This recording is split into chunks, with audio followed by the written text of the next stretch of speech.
So the other day, last weekend, we went to the farmer's market, and there was a bunch of people with bouncy castles there. And it made me think, I was thinking about it, I was like, I wish I was like 8 years old, because so I could justify, or that I had kids, you know, that I could justify jumping in a bouncy castle. So you have kids, I know you have kids. Yeah. So if you rented a bouncy castle for your kids, would you jump inside of it and have a good time with the kids inside the bouncy castle, at least a little bit? Yeah, for sure. We have a trampoline park very near us it's called Sky Zone, and I think it's like a chain of some sort, so I'm sure they're all over the place, but we haven't been in a couple of years, but I always enjoy jumping around with the boys at Sky Zone. There's just something about jumping higher than you can normally jump and not having to use that much effort to do it that's just satisfying. I love it. Yeah. You basically get Mario Mushroom in real life. You know, exactly. Get a little bit of a boost. Yes, yes.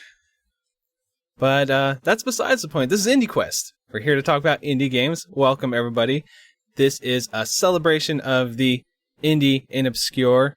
My name is Josh, one of your hosts here. I'm here with your other host today, the captain himself, Captain Drachma, getting those bouncy bounces in. So how's it going, man? It's going great. I'm glad you guys went to a farmer's market and hung out. I'm surprised there were multiple bouncy castles.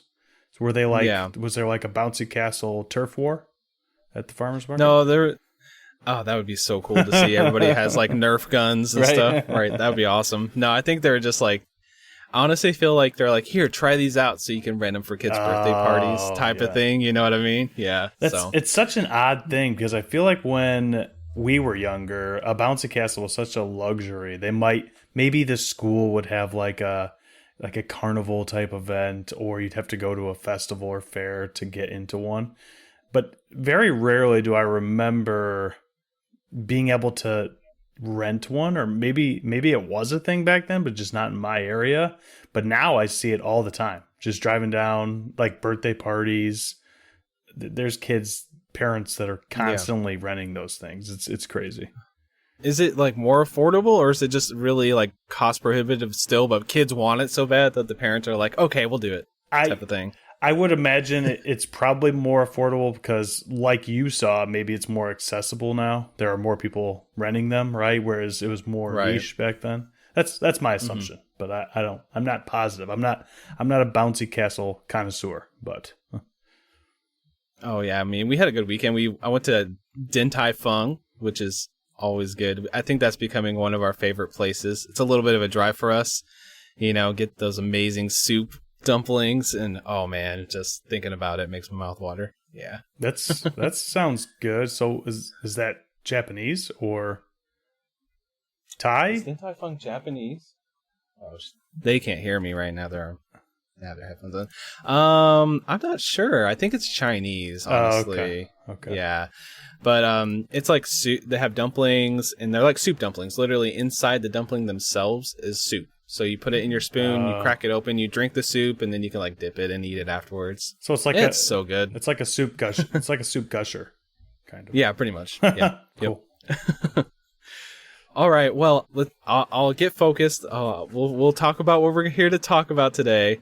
We played a video game called Space For The Unbound together. We basically played it and almost finished it on the same day, it sounds like. Yes. So how do you want to do this? You want to do like a breakdown and little like before like review type of thing, and then go into spoilers after the fact, let people know ahead of time type of thing? Yeah. I mean, I can start off here and just kind of go through our usual IndieQuest type thing where we give some details about the game.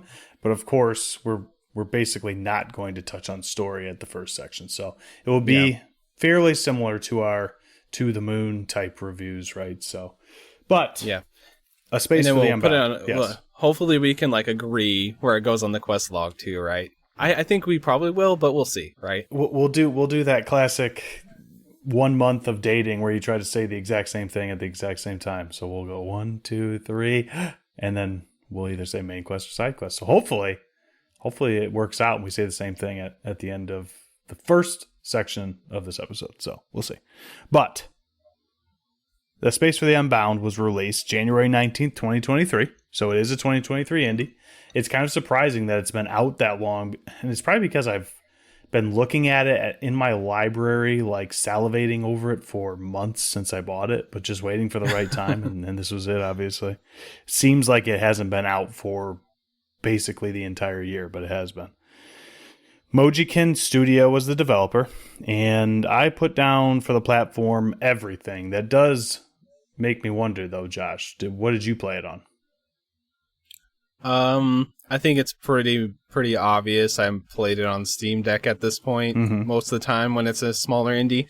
I did consider playing it on Switch as well because I know it's there, but there was a nice Steam sale at some point and I picked this up. So I was like, all right, let's play it there because I think it was like 25% off or something. So I go where the deals are. So there I was playing it there. How about you? I'm assuming it was PC as well. Yeah, I played it on PC on my laptop, but I can imagine it would have been a very nice handheld experience. So yeah, it was perfect. Like honestly, I could see it translating to any console easily. Yeah. Like it plays really well with a console controller. Like it's not like a point and click. It's not made in RPG Maker, at least as far as I can tell. Right. And so I mean, it's very easy to translate to controller, at least.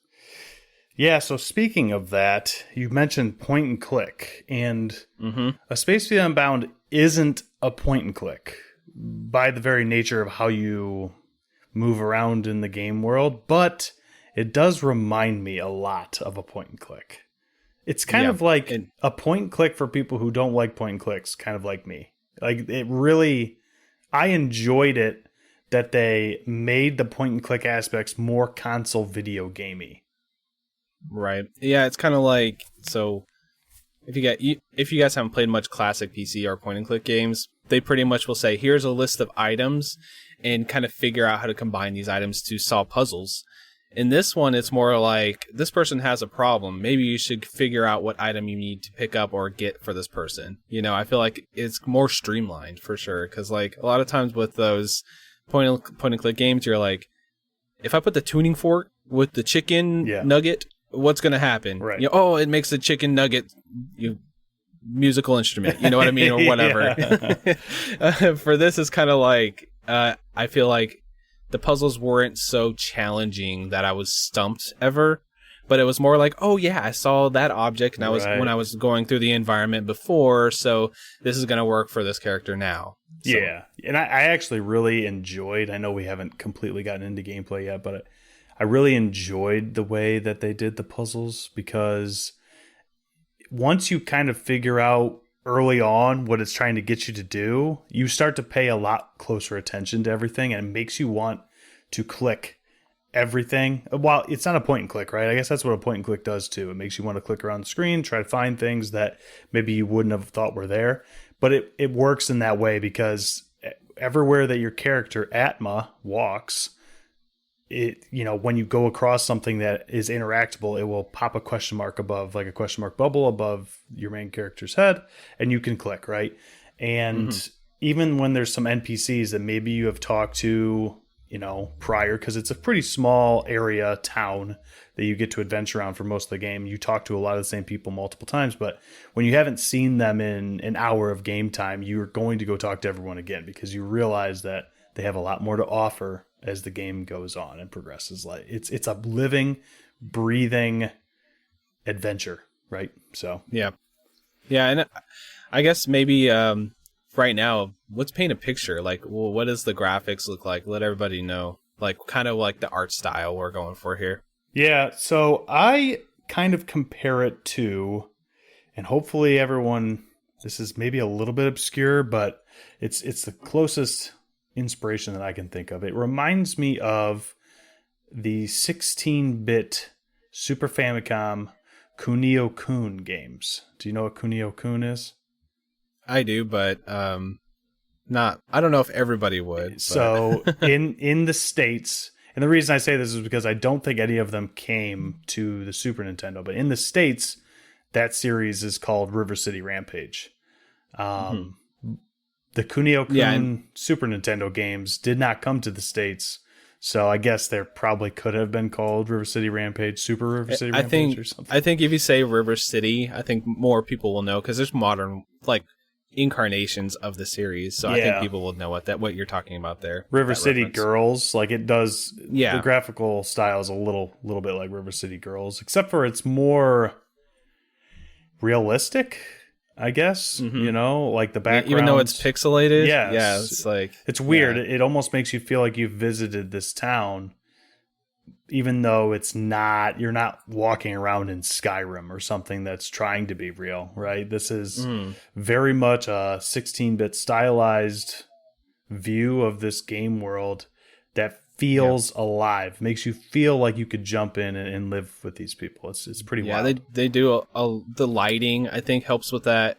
I think the layers of parallax, I feel like there's 70 layers of parallax. You can almost read your hand into it. There's so much depth to just flat pixels. They somehow just bring it to life in such a beautiful way. It's actually very stunning to look at most of the time. When you're playing, you're like, wow, this, especially when they introduce new things and new environments, which I won't spoil or anything. It's wow, this is just wow, jaw dropping at times, I wouldn't mind hanging this up in my house, And I think it has a lot to do with the way that the creators made there be variations in the color patterns of things. It looks like it could run on a Super Nintendo, but there's no way it could because the amount of colors that are on screen at any one time is just off the charts. The variation in these colors is insane to the point where it's 16-bit, but a word that you say often, Josh, it's quite painterly at times. Right? Painterly, yes, I do use that term a lot. I think there needs to be a supercut of me saying painterly, and then a supercut of you going, it's kind of like a 16-bit. That's true. Anyway, no, I'm just giving you a hard time. No, but cool. yeah, I do think it's a lovely looking game. I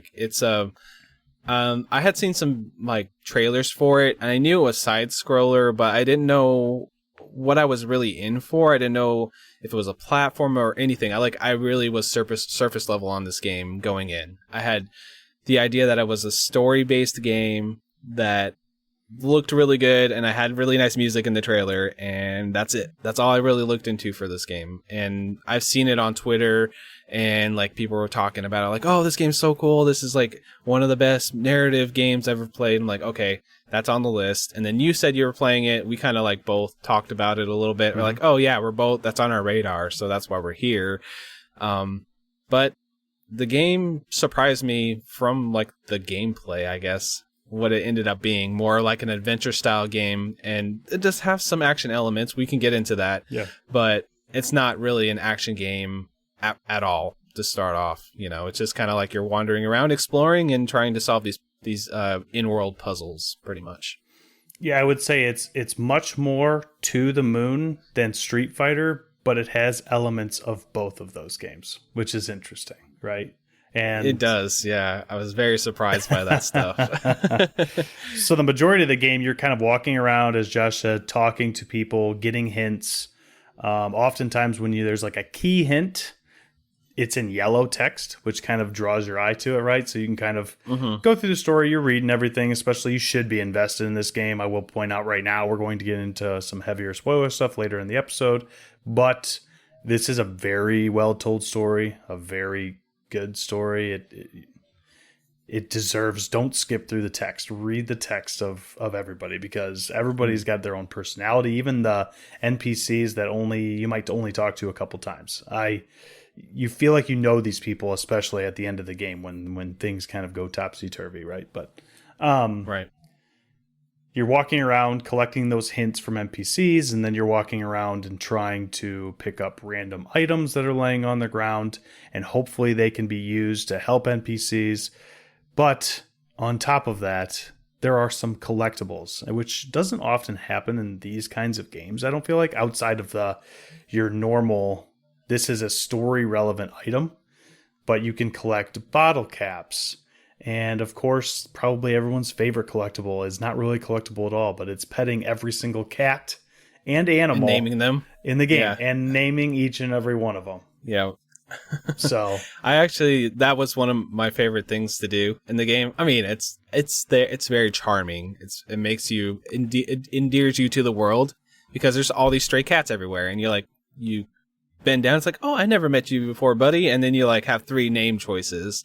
yeah, So a lot of times I would turn to my partner and be like, what name sounds better for this cat? yeah. Oh, okay, this one can be Chuck or whatever. I don't know what the names were, but whatever the names are. And then when you go back and pet him again, be like, how you doing, Chuck? And you pet him, and it has a little heart that pops over your head. I like the little dialogue things, the little hearts, the little exclamation sound whenever something crazy happens. It goes doo doo like that. Yes. I can hear the sound in my head. Just little things like that. But I'm just rambling now. But I do like the collectibles, and they actually are important for later story points. Yes. Like, it's important to collect them all. So this is a little bit of a tangent, but I don't want to forget to mention this, and we're going to probably talk about it more, but so that everyone can kind of, if you're not Googling this already, everyone can kind of get this in their heads. This story is set in mid-90s, I would say, Indonesia. So Josh, I want to ask, because this was, knowing this, I knew this going in, I still was super into it, but I was worried that I was going to feel a little bit disconnected from the story since it doesn't take place. Like, I can't relate a lot, or I didn't think I might be able to relate a lot to the characters because of the setting. How did you feel when it came to that? So I love whenever a game can put me in a setting I'm not used to, a little uncomfortable, but I think the 90s aspect of it did help out a lot because they referenced like trading cards, like I don't know if it was super like specific Pokemon, but the Yeoman cards, is that pretty much Pokemon cards? I would have guessed similar, I think that they explained it at some point that they were, what I kind of related that to was it was almost like a lottery type game. So you would open bubblegum wrappers and try to get a different letter, and then they were talking about that a couple of the letters were really hard. So I thought that was kind of like the old Monopoly McDonald's challenges. Remember those? When you could get McDonald's slip or the Monopoly get slip. Pike's Place or whatever. That's kind of what that made similar me. And to that was very 90s to me, right? Because I remember my grandma trying to collect all that stuff, going after Boardwalk and stuff like that. So. Yeah, I mean, and then they talked a little bit about some arcade stuff. There's a little spoilers in there about some plot stuff that happens with the arcade. But, like, there's still an arcade, but it's kind of an older arcade. Yeah. You can kind of tell. I mean, I think that I've never been to this place, but I feel like I was in the city, which that's a sign of a good game. And I feel like I can relate to a small town feeling, even though I've never been there. So I think that's... they pulled that off quite well for it being such a foreign place for me, Yeah. How about you? No, I lived in the middle of nowhere growing up on a farm. I was a farm kid, and I love this story. I could put myself right in their shoes. It did not matter where it was set. Beautiful game, beautiful art style. So to me it didn't like, I didn't feel like I couldn't put myself, because I think oftentimes when we play video games, we are trying to escape, right, and put ourselves in the character we're playing as. And I managed to do that just fine, right? It didn't matter that I hadn't experienced some things like the people in this game do. But you also realize that no matter where you are in the world, everyone clearly has the same struggles, right? And that's what we learn as the game goes on. Yeah, like on the face of this game, it's a teenage love story, right? Like you're playing the male love interest, and there's a female love interest, and you're going to the movies. You're doing I guess this is kind of a light beginning of the story, but you have a bucket list you're going through pretty much at the start of the game, and things do take a turn. I won't explain or spoil any of that right now. We'll do that in the back half of the show, but pretty much what you're doing is trying to, hang out with your girlfriend for a good portion of the game. So that's all I'll leave it, but we can all relate to that, I think, Yeah. And at the very beginning, there's a cliffhanger right after the prologue, and you're kind of trying to figure out what's happening from that point forward, right? With your character, why the things that are happening the way that they do. So on the surface, I thought going into it that it was going to be, trying to figure out this love story with, I will say, Atma is your character and Rhea is your girlfriend's name, and trying to figure out why that they're together and what's going on with Atma's different memories that he has. But it took turns that I never anticipated, and I will say, before we're a little ways out from getting to this portion, but I want to reiterate, oftentimes when we do the spoiler sections, we'll say, go play the game and come back and listen to the spoiler section. And I don't know how many people listen to that, but I'm telling you now, do not listen to the spoiler section until you play this game, because... Yeah, it's easily spoilable Yes. for one. For two, I think that the mystery and just not knowing what the hell is going on till like the third act is one of the major important parts of this game. Like the story, not knowing what happens at the end is pretty, so if you're like, oh yeah, I know what happens at the end, it's kind of ruin it pretty much. So please do not listen to the spoilers until you play. And I think we both can agree this is a game worth playing. Yes. Like even if it maybe isn't quite your genre, I think that most people will get something out of it.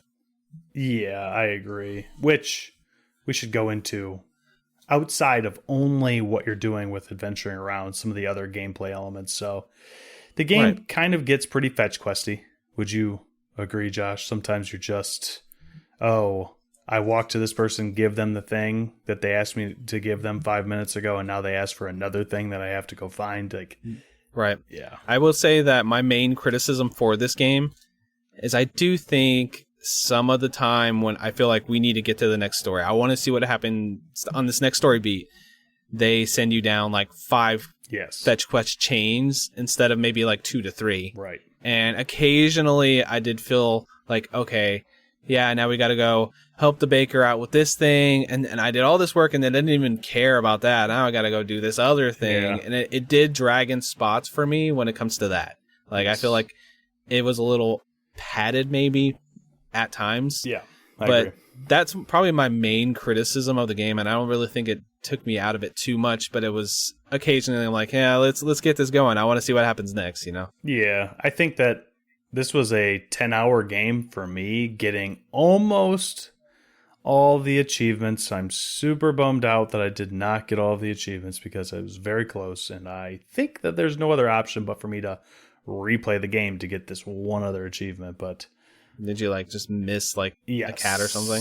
No, I did not miss a cat. There is I don't want to spoil, maybe I'll spoil it in the spoiler section, but there is a specific side quest thing that I totally missed. But I will say the other gameplay elements, there is an arcade, like Josh mentioned, and you kind of get into this Street Fighter game that you think that it's just in the arcade that's really fun, and it's timed button presses, button combos specifically, and then to block, you have to click within a green bar, right? So you have a line that goes back and forth kind of fast, and you have to click within a small area, and that's how you block attacks. Well, that ends up coming out and transcending into the rest of the game. So it's not the most significant part, but I believe it breaks up the story sections of the game. It's pretty... I always enjoyed when I knew that one of those quote-unquote fighting sections was going to happen. Yeah, it's kind of like a rock, paper, scissors, I guess, but pretty much what it is the bullies will come up. It'll say bullies on the screen, and then you do a button input up, down, left, quarter circle A, or whatever, and it's you just basically follow what it says on the screen, and then they'll attack you, and then you just basically, like you said, it's a little pendulum that goes back and forth, and you just stop it in the little marker, and then you just do that 4 or 5 times to defeat the enemy. It's not super challenging. Occasionally you might mess up and you just have to redo it. This game doesn't really have very many times where you fail, really. No, I never. You just read. Yeah. I don't remember ever failing. Yeah. I mean, you're always I'm just so good at games. Listen to me. Well, I will say, I don't think it's necessarily too spoilery, but it's pretty early on. No. With the arcade machine, you can go and rack up your score, and at the end of that, it starts to get really hard. So yeah, it's you have a 3 seconds to enter like 10 buttons. You're like, like hitting it really fast. I will say somebody I thought of during those sections was our long lost buddy, Steve. I feel like Steve would really enjoy the high octane, very quick button combos, right? He loves those like, rhythm type games. So honestly, feel like he would be like trying to compete with us for like the high. What was your high score in the game? First thing he would have said, so that arcade cabinet. What'd you guys think of that? Like, okay, Steve, that was a very small section. But I should mention, Josh, I once again don't think it's spoilery because it happens right at the beginning and it's a main component of the game. Space diving.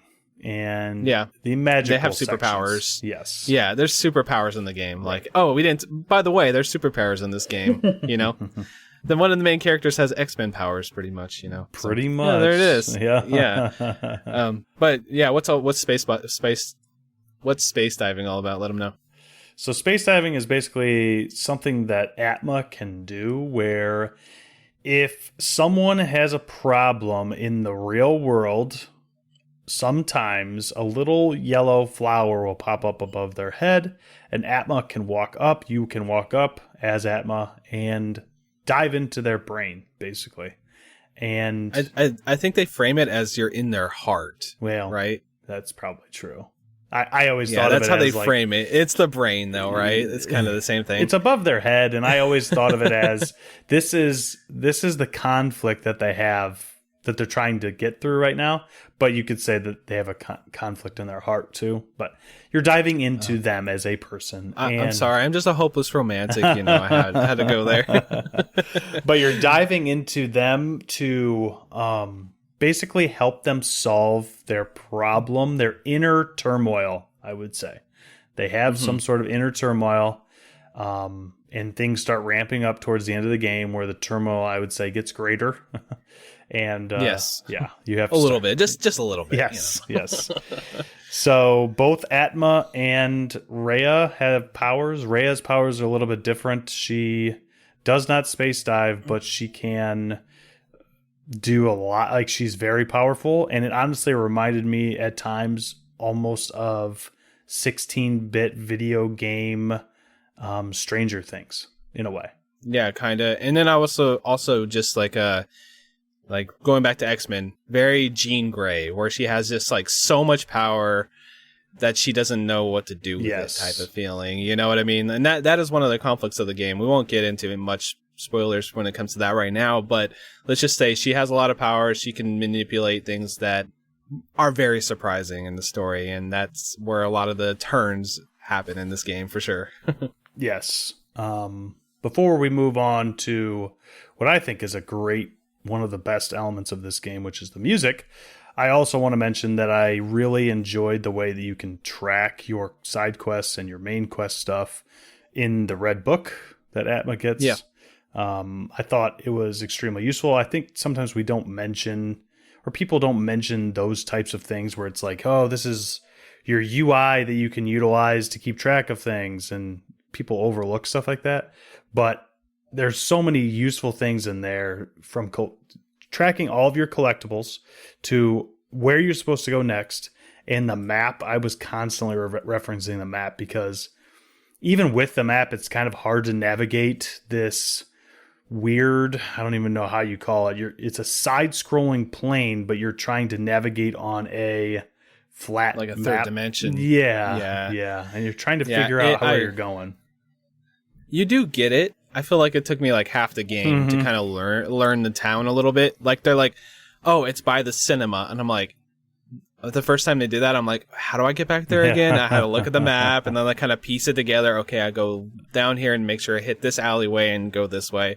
You start you start learning it without even having to look at the book after a while. But like at first, it's just like, okay, let me leaf through here. All right, I am here. Okay, three rights and then a straight. Yep, got it. You know what I mean? Something like that.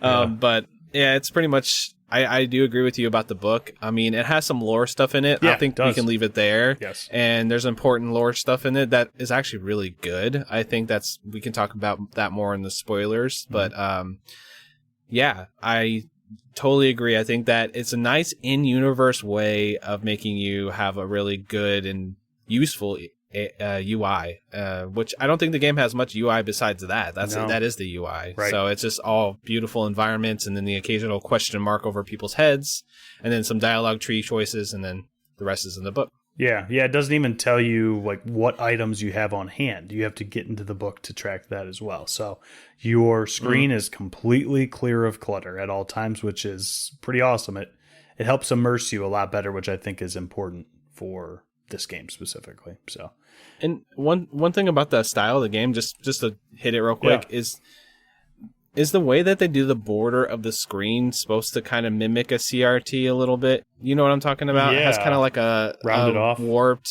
rounded off border. Do you think that's purposely done to make it kind of hint at a CRT feel? Maybe? I think so. It would make sense. It doesn't have a CRT filter, at least not that I saw. But yes, I would agree that is probably, and that's a good catch on your part, because I did look at that while playing and think, oh, that's kind of cool. But I just kind of pocketed it right in the back of my head and just kind of forgot about it. Just kept playing. But yeah, I agree. It helps promote the 90s feel. Yeah, I think that's the only reason it's there. It does add to the art style. It actually, it's not a smooth border. It's pixelated. If you look close at it, I think I might have noticed it more because I was on a handheld and it's right by my face. But it's actually like a pixelated border, which is nice. It's just some nice little subtle thing, Adds that 16-bit, Josh. Adds that 16-bit. I mean, it might, it couldn't work on an NES or Super Nintendo, but that's right. No, I'm just kidding. it couldn't, but it looks like it could have. In my mind. Looks like it could have. Yes. Anyway, Josh, on to, like I said, an incredible part of the game, at least for me. I'm interested to hearing your opinion. The music. I love this music. It's way up there of the games that I've played so far this year. Near the top for best OSTs of the indie games I've played in 2023. Oh man, it's amazing. It's incredible. It's one of the, like you said, it's just pretty much one of the best OSTs I've heard in a while, actually, probably. I think everything they do for all the areas, it suits it really well. There's the looping music you hear a million times, like any video game like this. Right. But even that is good. It's solid. And then you get into some of the it's a denouement of the game. The big climax, there's some amazing music that happens there, of course. And then just little subtle areas will have some nice music that you're not expecting occasionally. And I think that just on the whole, it's just all awesome. Yeah. There has 0 tracks I disliked in this game. I was always damn, that when they introduce a new song, I'm ready for it, and it's always so amazing. So yeah, I agree with you. We often say that the music can really help push the gameplay in a certain direction, but especially for this game, there are times when you're absolutely on the edge of your seat because something big happened, and then you transition back into the town where you have to go do something that isn't so huge and big and climaxy or whatever you want to call it. And you get that smooth music again, and it puts you right back into whatever you're going to fetch after. It's just so interesting that it can pick you up and then kind of let you fall back down into a gentle cloud and then move on. Most of the music is the perfect studying and working music, and I'm going to be looping this OST to work to for years to come, I'm sure. I thought it was very good. I honestly feel just across the board, the sound design is just amazing. The sound when you go into a space dive, that or whatever sound, you know what I mean? That is in my head. It's so good. Everything about the sound design and the music was spot on. I think the only other soundtrack I can think of that, I don't even know. I can't think of a better one this year, to be honest with you. So I really like Vengeful Guardian Moonrider's soundtrack, but it was just because it reminded me a lot of Mega Man and stuff like that. And the 16-bit games on the Genesis, Josh. But I mean, I still have Sea of Stars to play, so it's going to be probably in competition. They have like a whole website, just a tangent, but they have a whole website that's all about the audio for Sea of Stars. It has some spoilers in it, maybe. I don't know, loose, light spoilers. But if anybody's like interested in like the production of it, just go check that out. Because I thought that was like so cool that you can kind of click through, look at how they made the sounds and stuff. Anyway, that's besides the point. The music here is really good. Soon, Josh. And also, everybody that's listening to this, Sea of Stars just came out. What do you think? Shoot us an email. Leave us a comment on Reddit. And let's talk about it. Because I have a very strong feeling I'm going to be playing Sea of Stars. Probably tomorrow. I'm probably going to buy it and start playing it. So, but I'm going to check it out. Yeah. So, yeah. But I think that will lead us into what is probably our verdict. We usually talk about our verdict, where it goes on the quest log, prior to talking about spoilers. So, Josh, do you want to do a 3, 2, 1? Our 3, 2, 1 cadence is terrible, and now everybody's going to get to hear it. Okay, we'll do a 3, 2, 1, and then we'll both say where we're going to put it on the quest log. All right. Ready? 3, 2, 1. Main quest. Okay, cool. I thought so. That was funny. Was there any time that we thought it was going to be a main side quest for this one, though? Honestly, like, I don't think I ever thought it was going to be a side quest playing it. No, it would be really. This is one of those games that I went into with extremely high hopes, and for the first hour or two, I was like, "Okay, this is basically what I thought it was going to be." But then, for the last 8, I started to understand what all of the praise for this game was about. It starts off somewhat ho-hum. But you have to, I mean, it starts off the way you think it should, and then it goes places. And you just have to be in for the ride, I guess. So, yeah, I do think that this is pretty analogous to the Freebird games, like where you play those games and you're like, okay, I kind of get what the story is, and then they go off the rails, like a third of the way through or whatever, and then you're like, holy crap, I can't believe they came up with that. Who even thought of that story? You know what I mean? So I do think occasionally this game does, and it leans on some tropes here and there, which we'll talk a little bit about in spoilers, but I don't think it does it in a like a particularly like cliche way, telling. Like they might lean on a trope a little bit, but then they're like, okay, here's this little twist on this trope, just being very loose with the story here. We can't really, I can't spoil this for people. I just really can't until we talk about it, Right.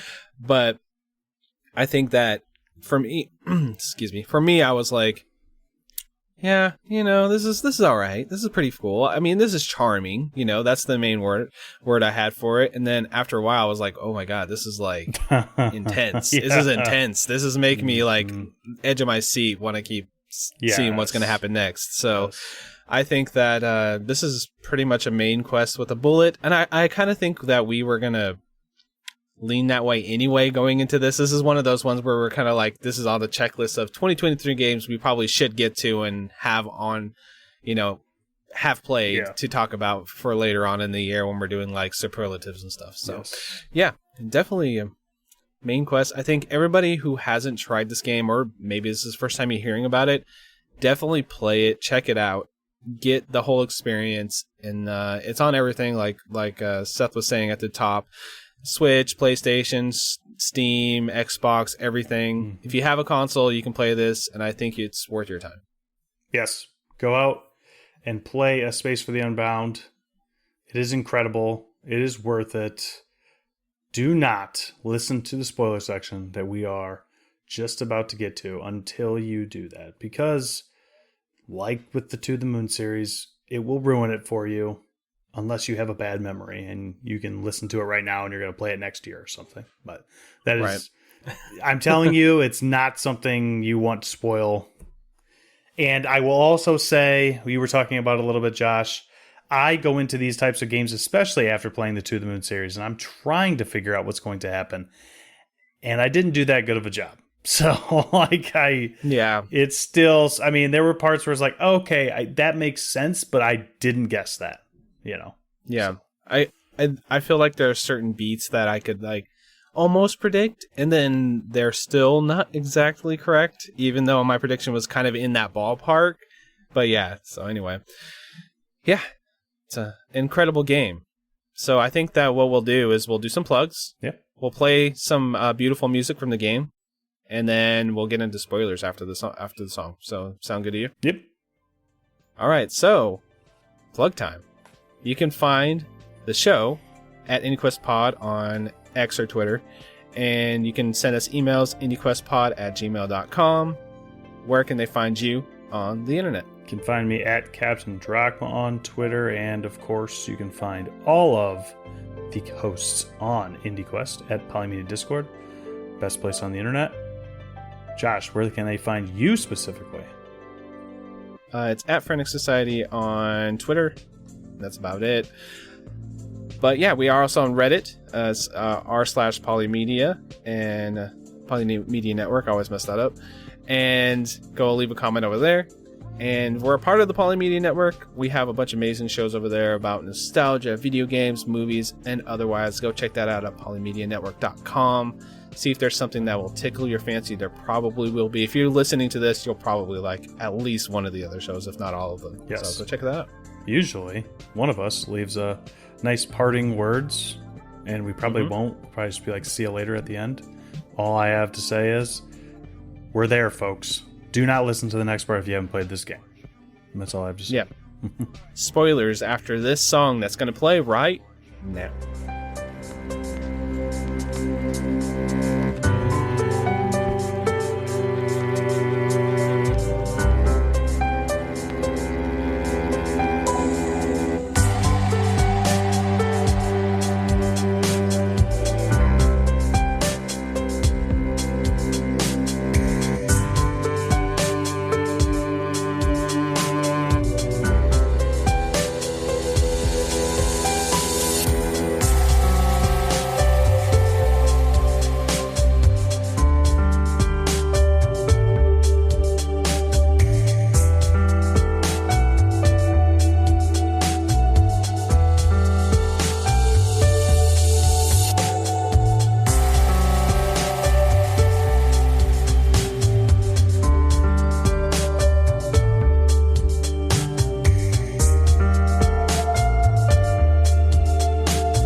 Alright, folks.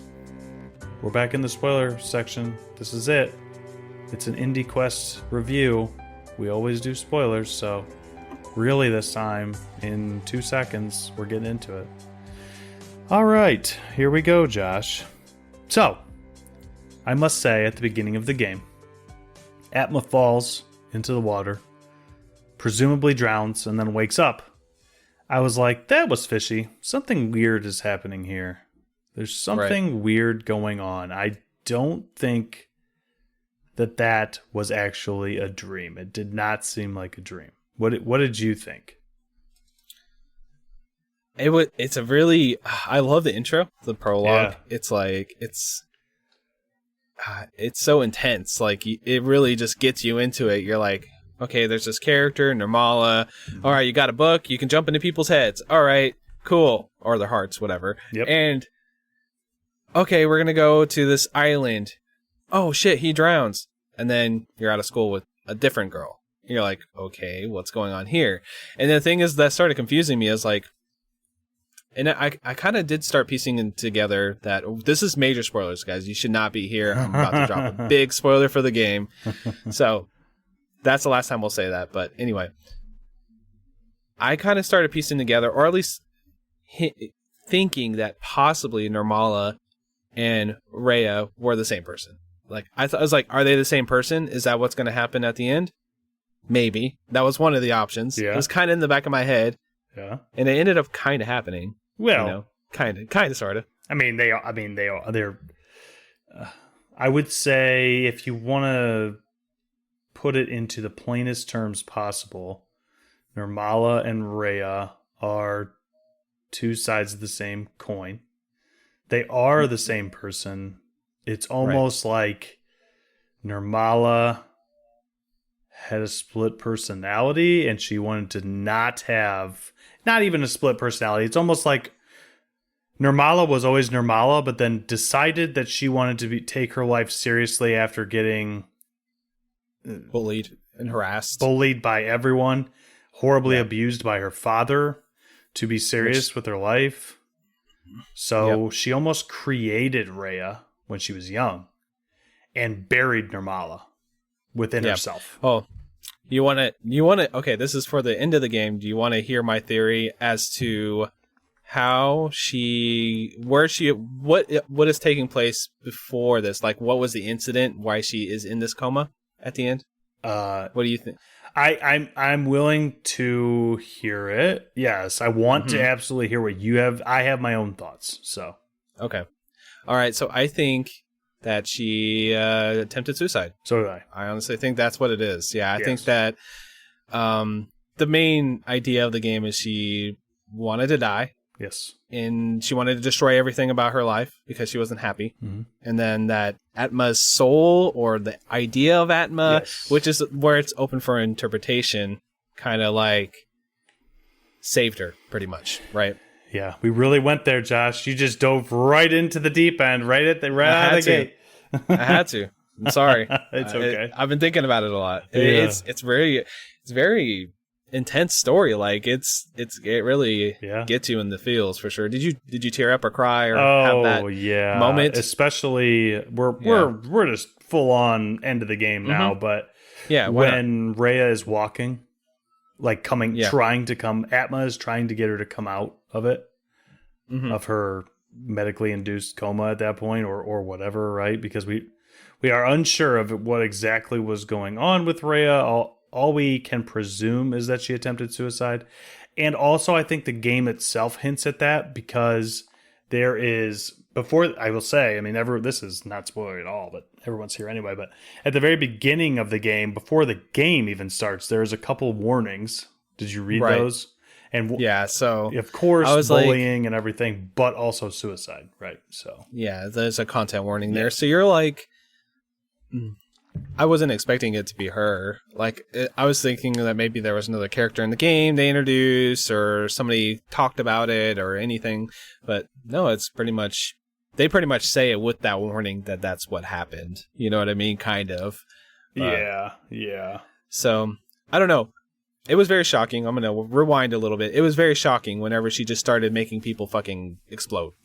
Yeah, I mean, so before we know that Rhea is full on, we are in Rhea's head for the entire game. This is all a making of a dream. Rhea. Yes, basically, yes. So, which is funny. Yeah, that's the trope you're probably talking about. Yeah, that's right? the trope what I was talking about. It's all a dream at the end. But they did their own thing with it. And I think that it stands very strongly, even though that is kind of a cliche. You know what I mean? Yeah, and it also very sort of reminiscent of the To the Moon series in that way too, right? Yeah, definitely. Because you're playing as Atma, you're not playing as Neil and Ava, but as Atma, here's another big time spoiler: you're not real.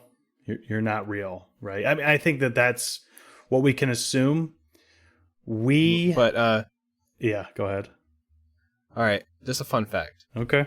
Atma, sometimes spelled without a diacritic as Atman, in scholarly literature means real self, or the individual, or innermost essence. Yeah. So basically his name means soul, Atma.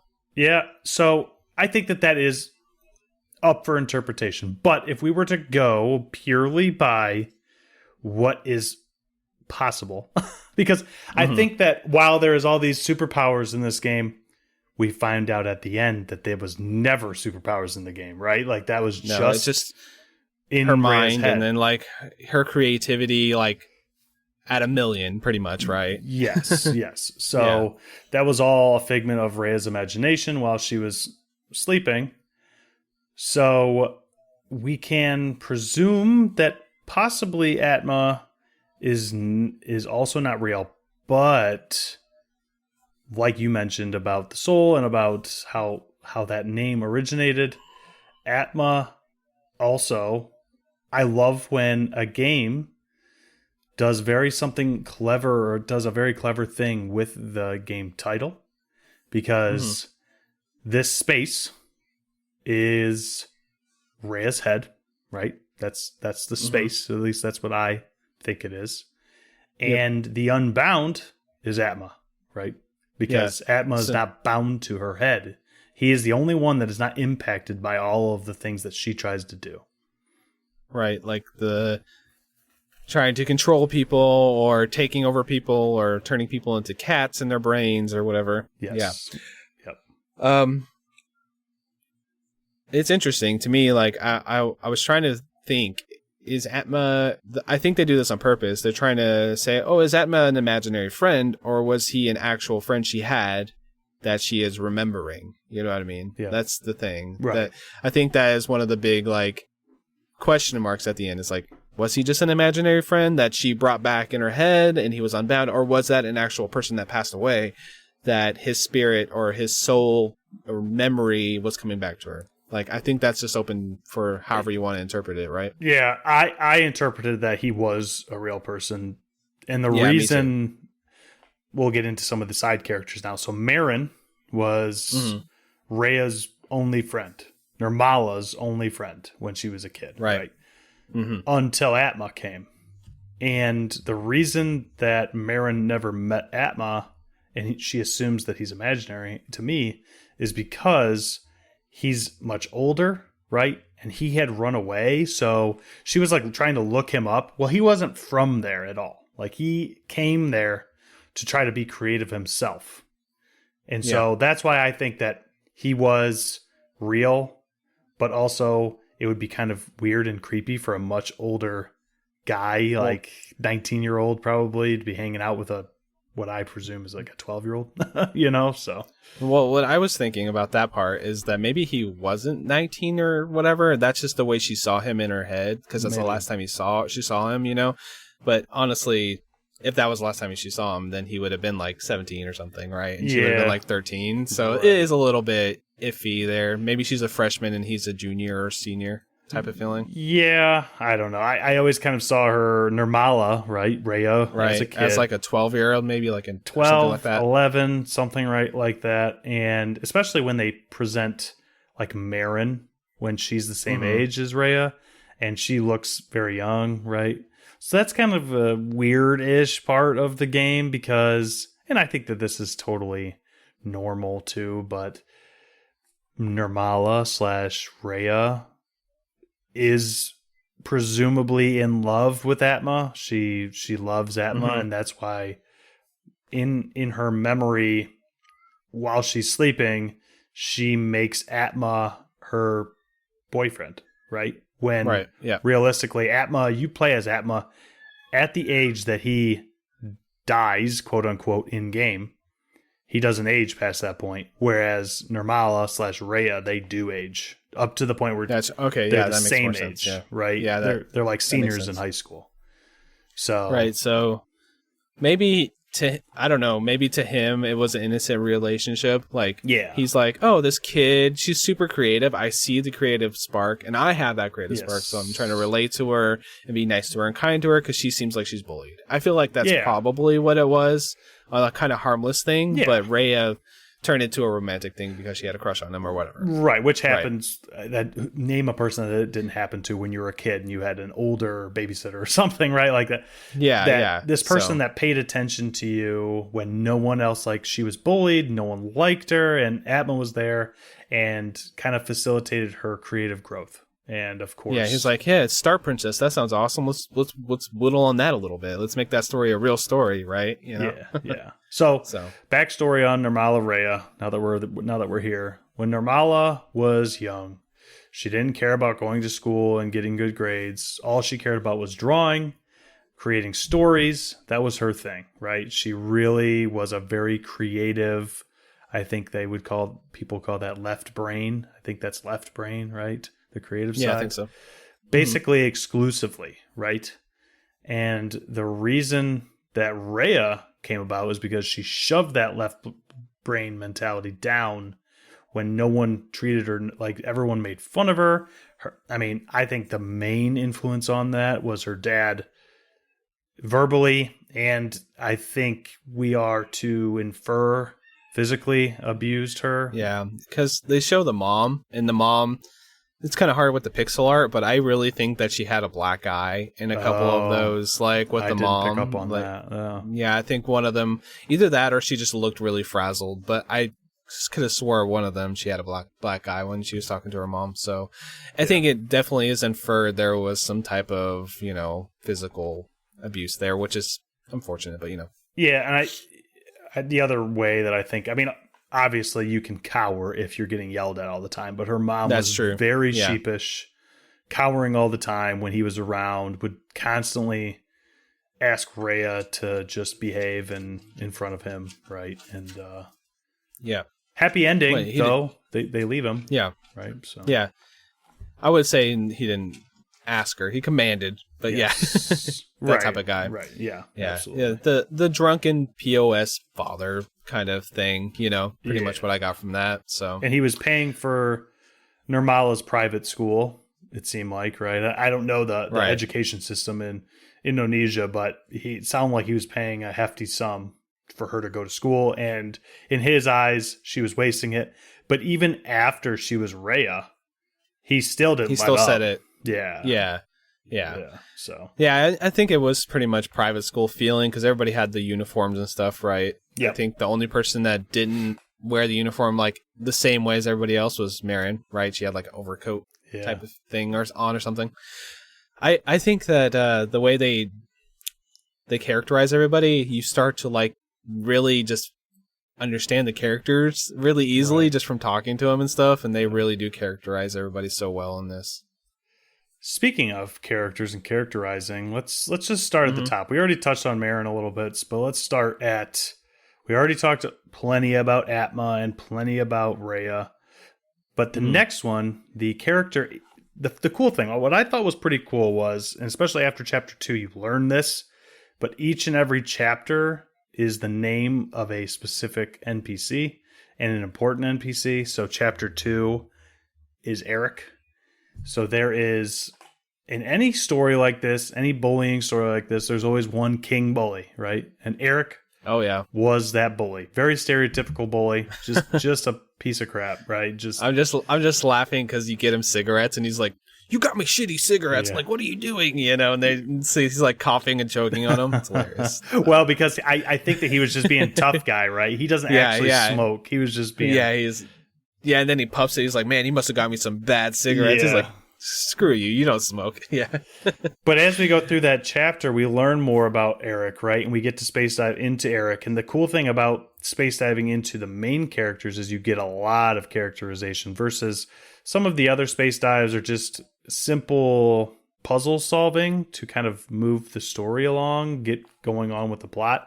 But when you actually space dive into Eric or Marin or Lulu that we'll get into in a minute, you get a lot of backstory. You get to find out why they are the way they are. And Eric, I think, was relatively loved. His dad owns a general store, Uncle Booty, and I think he was a little bit strict with Eric, but was mostly mad at him because Eric would go off and do his own thing and not help him man the store at times.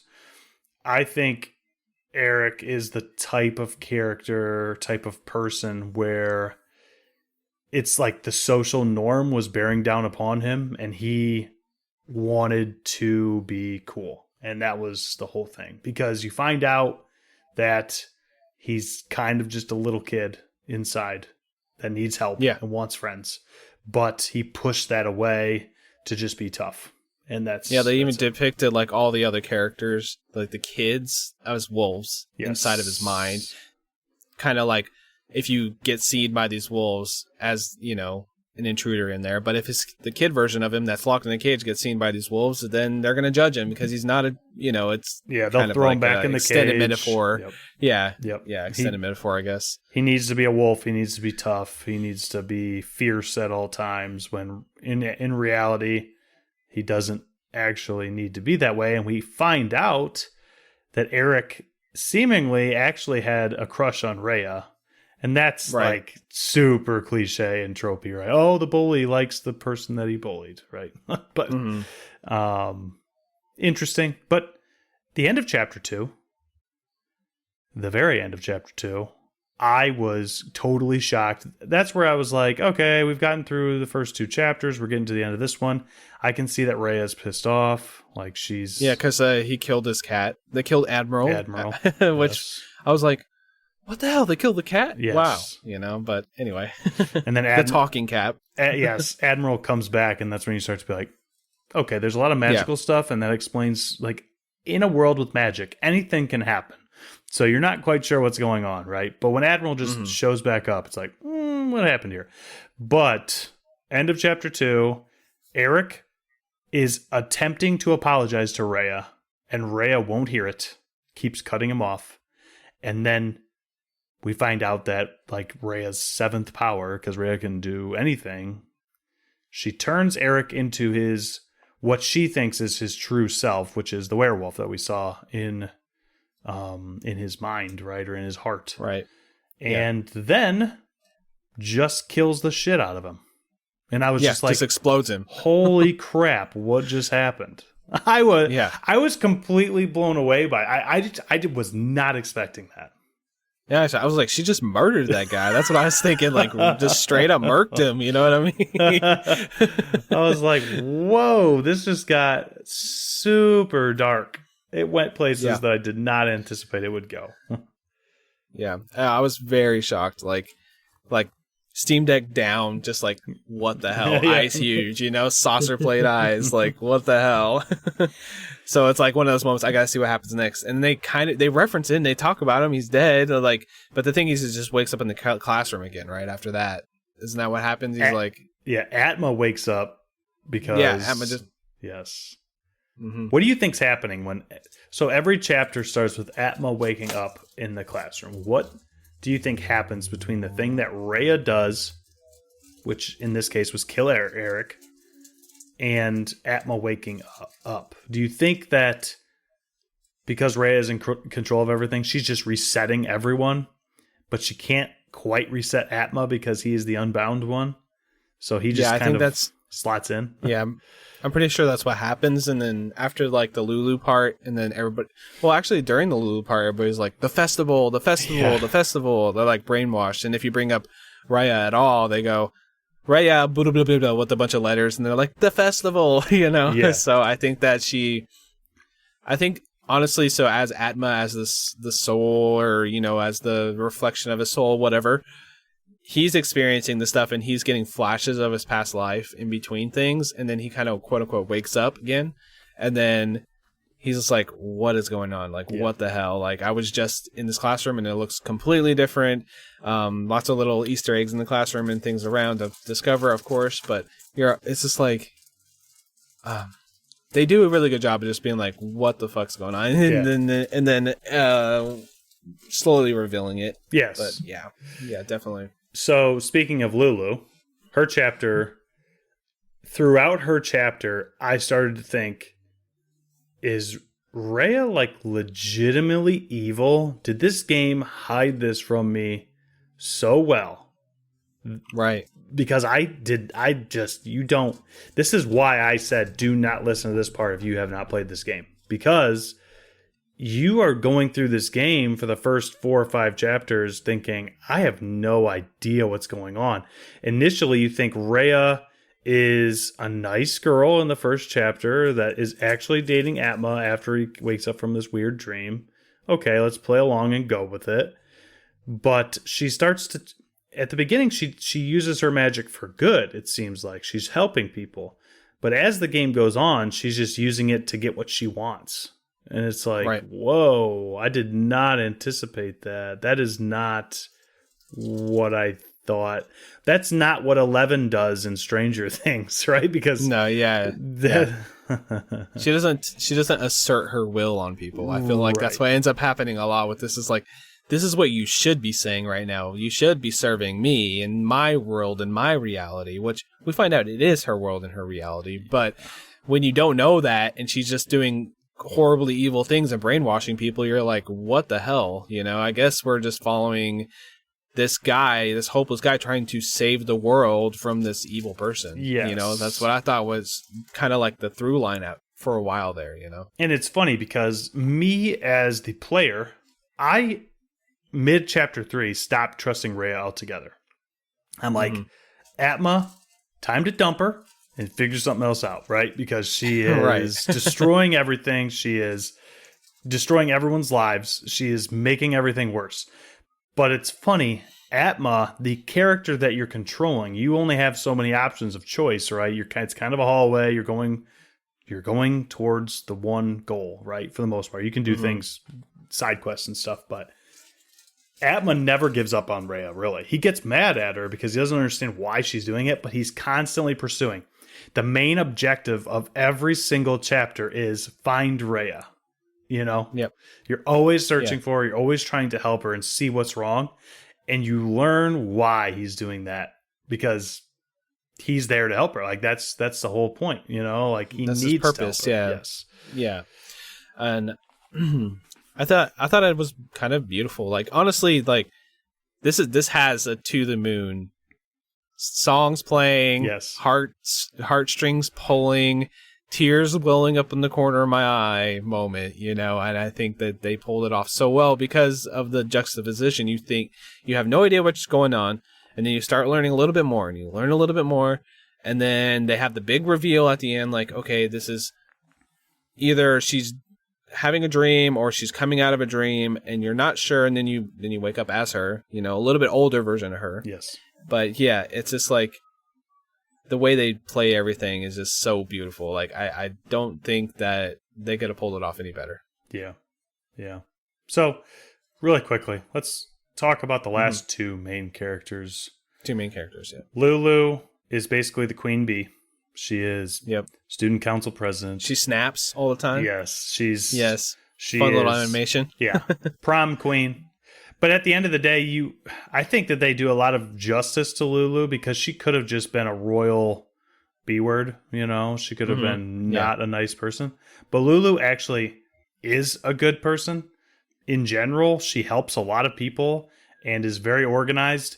And I think more so than anything, she was not the female version of Eric that maybe you initially thought that they would make her to be.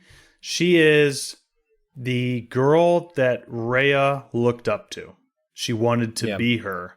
She was extremely jealous of her to the point where in high school, when she became Rhea, quote unquote, she started to kind of glob on to things that Lulu did, try to join their friend group, not be the weird girl anymore, and mimic everything that she did to the point where she took things from her. She became the student council president. I think that actually, I think it's kind of a thing that we think maybe happened in the past, or maybe she made it happen in her dream.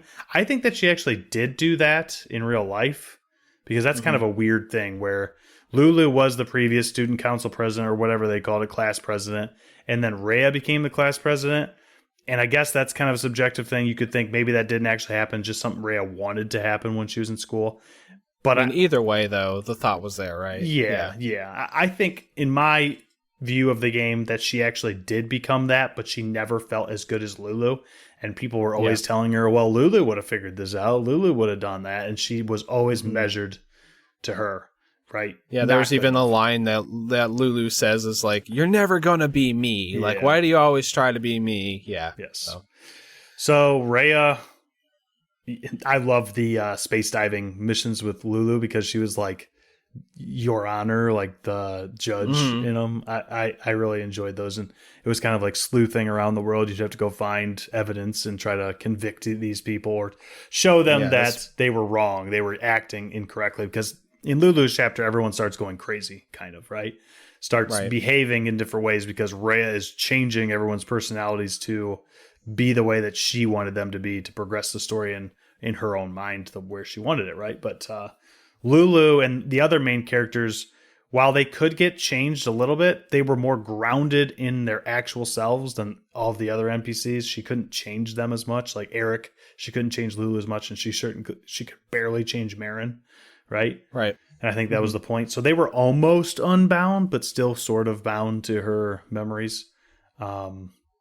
But that will transition. She eventually, of course, kills Lulu too, and that's kind of the running thing, right? It starts to become a murder mission against all the people that she thought wronged her the most in her like even life. the chapter's names changes, right? It's like Lulu end, at the end of the chapter. Right. And then chapter 4, Marin, is the most confusing chapter of all. So the world is literally starting to fall apart. Everything, as these chapters go on, the world you play in starts to get more and more dreary, and you're not entirely sure why, and more cataclysmic, I suppose. Of course, we know that this is because Rhea is losing it, right, in her head. She's not keeping it together well because we assume that she attempted to commit suicide. So in my thought process behind it, as she's starting to lose control of things and things aren't going her way in the game, she's literally losing it in real life, right? She's potentially knocking on death's door in a way, right? She's getting closer to that point where she's going to fade. And that's why Atma the entire time is like racing against life itself to try to go save her, right? And we don't know that. He doesn't even know that. He just knows he needs to help her somehow. But Marin is interesting because Marin is Nirmala's one true friend in life. Yeah. It's like her childhood friend that she grew apart from, pretty much, right? Yeah, and it's strange. I think the reason it happened is because Marin had other interests than just Nirmala. And Nirmala wanted to have Marin's attention when she wanted it. So in a way, to me, in that situation, that was almost completely on Nirmala / Rhea. Because she pushed her out. She didn't need to push Marin out, but Marin was always going to be herself, wasn't just going to do anything that Nirmala wanted her to do. And she was going to go have her own life, go enjoy herself. And Nirmala didn't like that, right?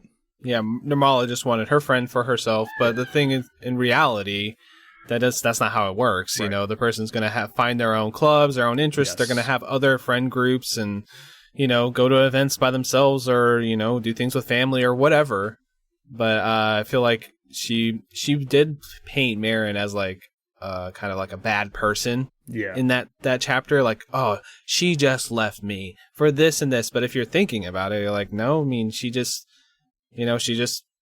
what was the group that she was with that she was like super talented? I forget. It was like a drawing group of some kind, right? Drawing group. Really yeah. She was an artist. Yeah. So she was like, I'm going to do this art thing. And then of course, Nirmala didn't really want to do that because people bullied her. And she's like, oh, I don't know if they would like it. And she's like, oh, no, you should come join. You should come draw with me in this drawing class, and she didn't want to do it. And she was kind of painted as a bad guy in that respect too. So I think that boiled down to jealousy a little bit too, because she didn't want to do it because she didn't like any of the people or basically anybody. But also there was one point where Marin said, well, why don't you come do the art class? And Nirmala said, I haven't heard about it. And Marin said, oh, it's a special thing. My parents signed me up for it.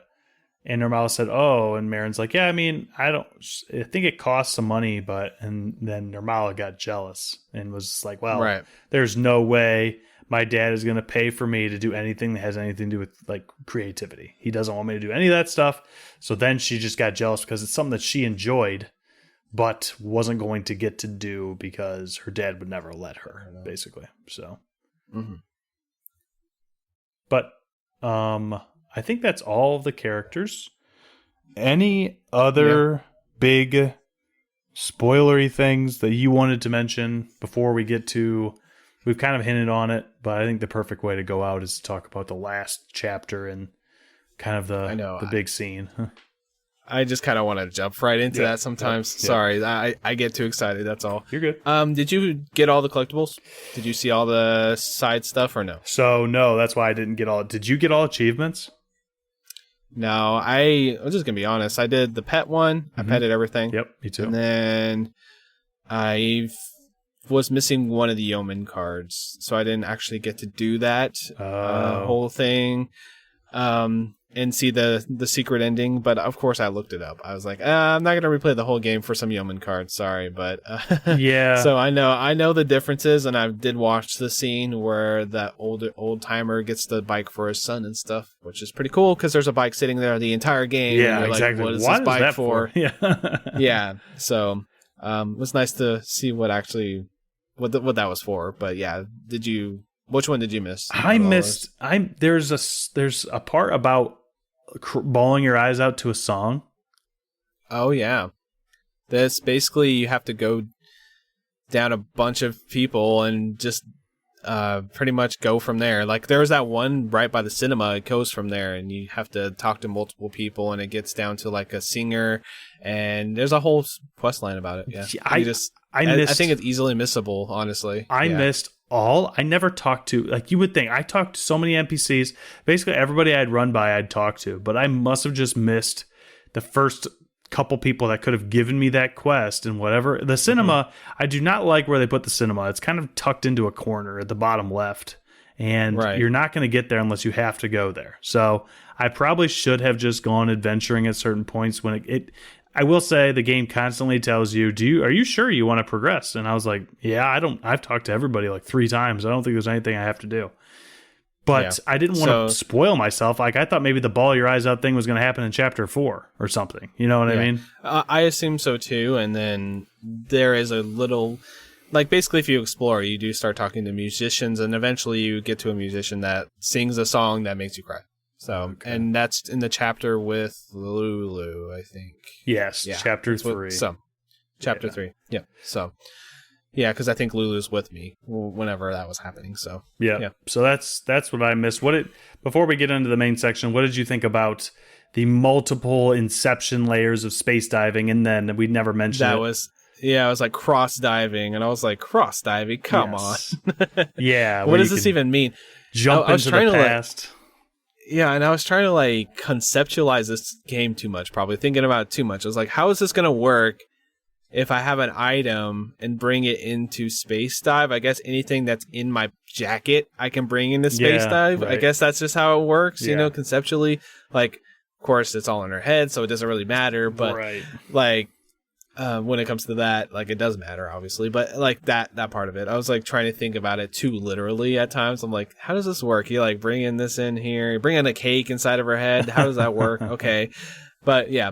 Anyway, that was cool. It was kind of a interesting reveal. Like, yeah, you can dive inside of a dive, and you're like, okay. And then there's that whole like time travel part of it too, where you're basically going back in time. And I was just like, there's just so much. That puzzle was cool. The one with the dojo where you had to like time travel between like 4 or 5 different layers and like try to piece it all together. Yeah, that was super, super cool. Yeah, I like that. In the original, and I like that they did that stuff because it gives more characterization to people that you met already in like the main timeline. So your sensei you think is just really good at whatever that arcade game is. I can't even remember. Something fighter.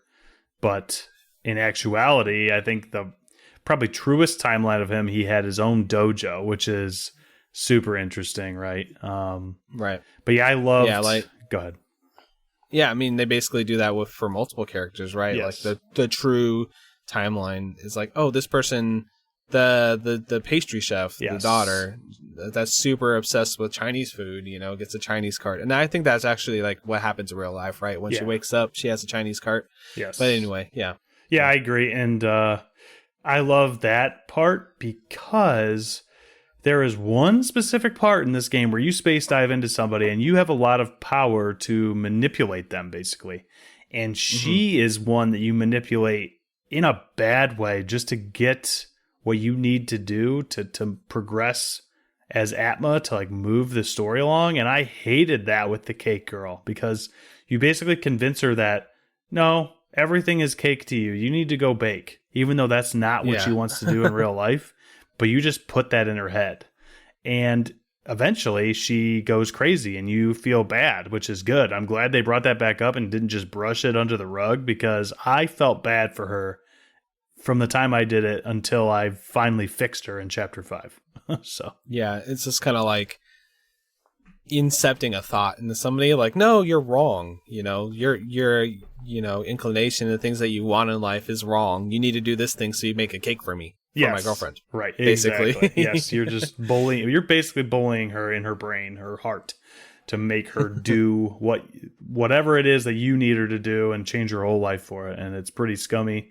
So I'm glad that it gets changed and you can make it right later on. But last thing I want to mention before we talk about the little scene at the end, I loved the way that you would solve some of the puzzles, especially the lockbox puzzles where you'd have to get certain amount of numbers and stuff like that to figure it out, because like Marin's chapter, you have to walk around and find there's like a bunch of algebra equations laying around and you have to figure out. And then you literally have to like write it down and like do the algebra pretty much, kind of, right? Yeah. And then the teacher or guidance counselor or whatever, Miss Niken, you have to kind of presume that, the lock is based on her name, and all these letters are associated with her name. Like it was super. I really enjoyed that puzzle specifically, and any of the puzzles where you'd have to gather numbers, because it was never like, hey, this is what you need to go do. You'd have to figure it out within the confines of the game, and I thought that was really fun. Yeah. So. I know. Also, I think honestly the dojo area is the strongest puzzles, because they also had that comic book where you like had to figure out the number of punches and like kicks and stuff to get the number for the freaking keypad. That was cool. I was like, wait, we have a comic book and this says the 3 things, the 3 attacks. Oh, I just got to count them. Yes. Okay, cool. Yes. It just took me a second. When it clicked, but it was a nice little puzzle. I enjoyed that one. And you have to use your penny on a string to constantly call and complain about the bulldozer guy being in your way, which towards the end, I felt terrible for the guy. Even though he was doing nothing but sitting next to it smoking, I felt terrible that I had to keep making him move for my missions, but it was really funny. Yeah, I had that little exasperated thought bubble that pops up each time.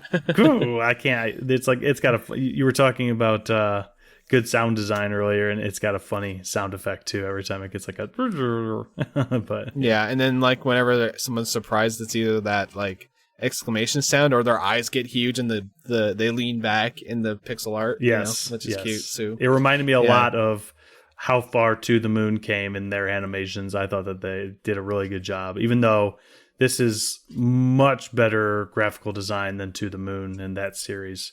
They did a really good job with what they decided to use as their engine or whatever, right, in their graphic design. So it's really good.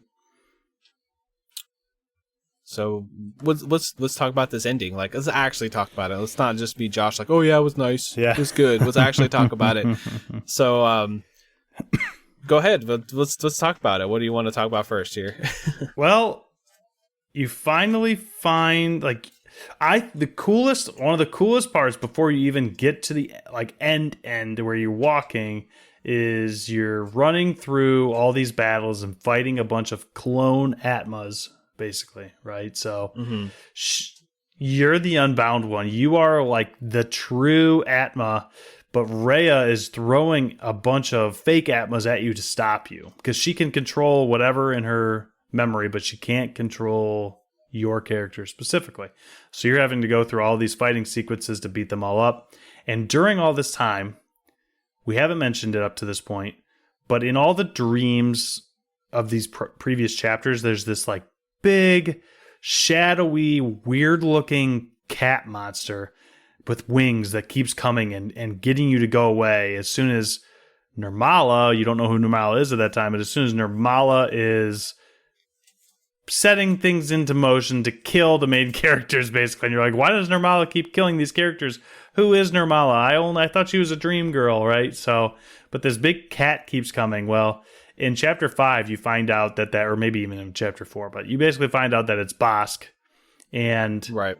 he is Rhea's cat and is looking out for Rhea and you and wants you to do the right thing, but is keeping you from certain things because he knows that there's a certain amount of progression that has to happen. But then Bosk comes, and so does Admiral, and they both turn into these massive cat monsters with wings. And as you're running through this area to fight all these clone Atmas, they are fighting in the background, Dragon Ball Z style, and it is awesome. Like, I love that part. It almost looks like fireworks in a way, but it's Vegeta and Goku as cats fighting in the background. It pretty much was, yeah. It's just like them powered up, just like Super Saiyan 4 freaking cats. Yeah, it is hilarious. I love that part. But once you get to the walking scene, you're basically walking through this cloudy part. You find out that, Rhea's not bad after all. This is all part of Rhea's basically nightmare, right? She's had this terrible life where she's gotten bullied by a lot of people and mentally and probably physically abused by her father. And you walk through this last dream section where she basically has to come to terms with all of it. And Atma pushes her along and makes her see, like, yeah, there are parts of your life that suck, but that doesn't mean your life isn't worth living. That's what I got out of it. Yeah, same. And then this is where I started getting choked up, because you start seeing all the, just little bit of part of her life and all this stuff. And this is like, as you're going through all this stuff, you're like, damn, she went through some shit, right? And then you're like, this, you can start telling that she's going to accept these things, and that's pretty much what the whole like song transitions to, right? So her accepting that life is worth living, right? And you're the final push to get her through that, and you're kind of like ascending in the sky, and that song kicks in, and it's just beautiful, and the graphics are amazing. This is the best it's looked in the entire game, and the game's already beautiful. And, Atma's starting to like dissipate into light, and then she's fading up into the sky, and the song's still playing. And yeah, it's just so good. Yep. I mean, it basically is the very end sequence symbolizes Rhea coming out of unconsciousness, right? Rhea is waking up, but the entire time she doesn't want to. And that's the whole point, right? Atma is there throughout the reason Atma is in the story is to save Rhea. And you only find that out towards the end, but Rhea is trying to stop Atma with everything she has. She's throwing everything. Means. Yes. Yeah. She can't control him, but she's trying to stop him. And at the end of the day, what she really wants is for Atma to join her. That's what she's asking. Like, just join me. Let's be done. I'm ready to be done. I'm tired. I'm sick of this, and I want to be with you. And she can't be with Atma because he's dead, right? So that's why her life sucks, and she, in my eyes, decided to be done with it all and join Atma and pass away, be done, right? But Atma's right there saying, no, this world has more for you, and you have more for the world. You need to go, and I'll always be here. And yeah, it was very touching, really awesome. Yeah. A great way to end the game. Yeah, and then you get to control her. Yes. In modern times, and kind of interact with all the characters. They do a God of War Ragnarok, which I guess if you haven't played that's kind of a spoiler. But basically there's a column of people that you've talked to and interacted with throughout the entire game, and you get to kind of like see where they are now. Yes. Which is always nice. And did you look up the secret ending? Because you didn't get it, obviously, or did you look it up? No, I didn't, but I do know that she visits Atma's resting site, or... She basically goes back to where he drowned and then says thank you to him. Yeah. Like, you're always going to be, I know you're going to be a part of me, and thank you, pretty much, which is really touching, Right. So I kind of wish that wasn't a secret ending, because it's actually better. Like, I like how it leaves it right with the credits. It's kind of quiet, and then the music kicks in for the credits, and she's looking over the bridge. But I think that ending the credits and then walking over to that place would have been nice just to have, even without the secret ending. You know what I mean? I guess you got to build up to something, but still. Yeah. Yeah, for sure. I mean, and I think that's where it kind of cements the fact that Atma was a real person. I think, Yeah. right? I think it's still somewhat up to interpretation because when she was very young, she was very creative and could have absolutely created a person because of how creative she was. But yeah, No, I think he was real. I think the more we talk about it, the more I'm like, yeah, he was real. yeah, So. yeah. And I think that is probably the only magic in the game, really, is his quote unquote soul, him being unbound. I feel like that is the real magic. Right. Is him. Yes. You, the main character, she might have all these magic powers in her head, but you actually had the power to save her, which I think is the touching and the kind of beautiful part of the story. I also love that while she probably just grew it out, right? She probably just grew her hair out, but Yeah. Nirmala, canonically within this story, had very long, frazzled, frizzy hair, not a care in the world, and I think that was part of the point because she cared about what Nirmala cared about. She was a creative person. She didn't care what others thought about her. And then Rhea pushed Nirmala down within her and became very straight and narrow, buttoned up, cut her hair short to be extremely proper, But when she wakes up from the coma, she's got Nirmala's hair again, right? And I thought that was super cool because that's part of the end scene too, is Rhea accepts Nirmala and they kind of hug and they're back together again, right? And she's accepting her for her, who she is. She's not pushing down the parts that she was ashamed of when she was younger. So, yeah, and a lot of stories have done this, but I think that the way they did it was kind of flawless. So, yeah, I think that we can keep gushing, but it was just it really was. It's pretty much an unforgettable game. I think. For the more I think about it, so I think that that. I don't know what else to say about it. It's just so good. So it's one of those games that is incredible to experience it while you're going through it, but it's a game like To the Moon that I will think of fondly forever, right? It's just going to be one of those that I will think back on, think that was a really fun 10 hours that I spent with that game. And I'm glad I played it. So yeah, I'm very glad I played it. I think that I want to see what the studio does. I want to see what they do more of, if they continue on this trend of like a narrative, interactive narrative with, some light puzzling here and there. I'll play whatever they make next. So let's see what they got. I'm excited. Yeah, absolutely. And again, Josh, thank you for playing this game with me. Always my favorite types of episodes is us just chatting about the game that we played together, and it's always puts a smile on my face, and hopefully it puts a smile on listeners' faces too. Yeah, I really enjoy these, and I think that this one just kind of happened, which is nice. Like we were both kind of like, oh, let's play this game, and I'm glad we picked a good one. I wonder if one day we pick one and we play it, and we're like, yeah, it was all right.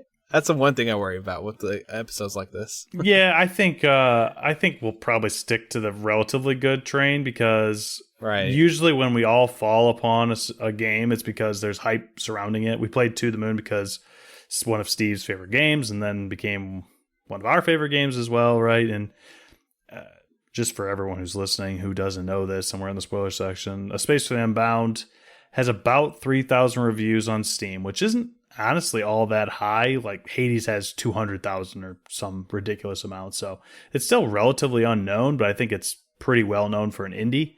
But I think it carries like a 98% rating. Right.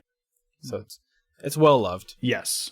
So yeah, I kind of figured that we were going to enjoy it, and I'd read a couple of comments, listened to a couple different short reviews prior, like months ago prior to playing it. And I was like, yeah, I think this is something I'm going to dig. So I'm excited. But yeah, now on to the next indie adventure, I suppose.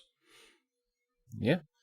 Well, thank you guys for listening and sitting here through the spoilers. If you have some spoiler talk you guys want to bring to us, I don't know if we'll read them on the show because of spoilers, but if there's something about this game that you're just dying to talk about, just send us a DM or message us on Discord. We'll have a conversation because I love talking about games, especially games that have so much to dissect like this one.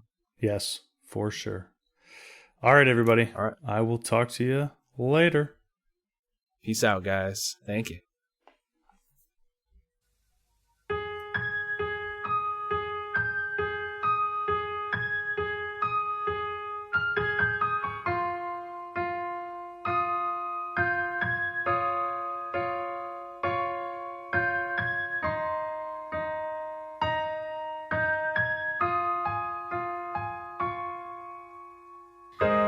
For a moment, my mind rose from reality. Was it heaven I touched? As I have forgotten, the truth collapsed into thin air, and I was lost in my dream again.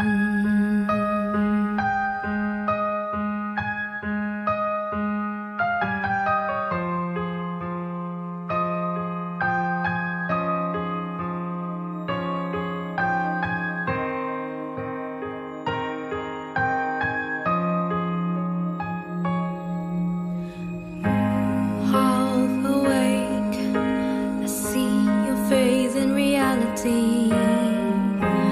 Was it even real? Glowing lights that fills the emptiness in me, whispering you're here, and I closed my eyes, feeling lighter and lighter. This emptiness is killing me, and please hold my hands, hold them tighter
from